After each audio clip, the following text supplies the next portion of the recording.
Hi friends, today we'll talk about how to fix or how to solve the problem of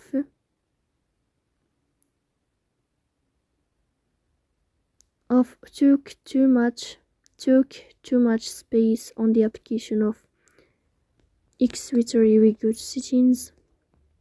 In this page we go to apps, default apps, app settings. In this list we go down until you find this window of X-Twitter.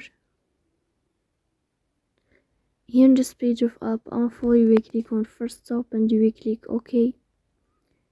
Then you will enter to the window of storage. Here in this page of app info, you will click on first stop and you will click OK. Then you will enter to the window of storage.